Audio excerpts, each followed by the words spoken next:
然后我最后一个问题的话呢，因为我自己是一个藏传佛教的人，我也了解汉传佛教等很多的宗教，但是我对那个藏族的这种文化、藏族的这个佛教呢，就是非常的这个执着，就是我觉得是这个是很珍贵的东西，就是然后但现在呢，就是有很多我们这个包括有些藏族的有些年轻人呢，他们都不知道就是它的这个珍贵性，所以呢，我想是要问一个问题，就是范教授呢，就是对藏传佛教有什么样的这个看法？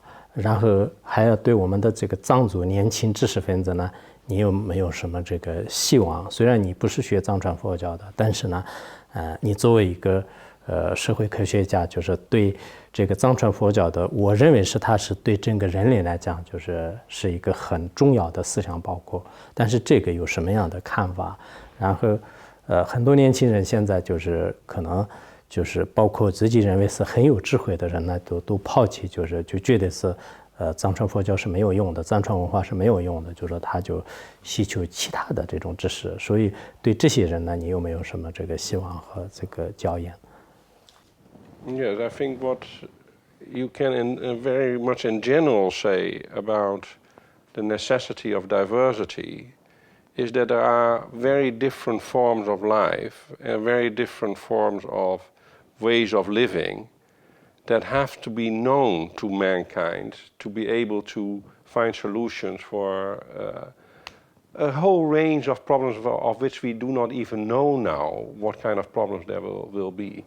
So a biologist will definitely say that the diversity of the realm of plants and animals is absolutely necessary for the survival or the continuation of the world.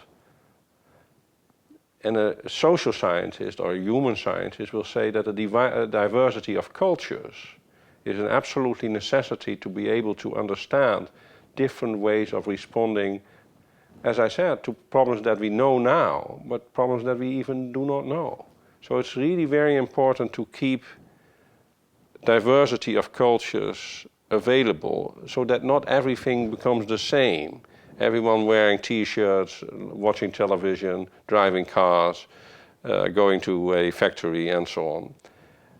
A number of these things are inevitable, I think. There will be definitely elements of economy that will spread to all parts of the world, but we are now speaking about culture and religion. And the diversity of culture and religion I see is a great good. So in that sense, Germans want to keep their own heritage, French want to keep their own heritage, and the Tibetans should invest in keeping their own heritage. So I think we are all in the same boat, in fact. From a kind of objective point of view, this is actually a contribution to a more universal heritage problem. Well, thank you again for coming and for having this conversation with me. It's always a pleasure to look at you because you are a person who has humor and is always a good laugh and at the same time is thinking deeply about all kinds of problems. So it's really an enjoyment and a pleasure to have you here. And I also want to thank Dan for bringing you here.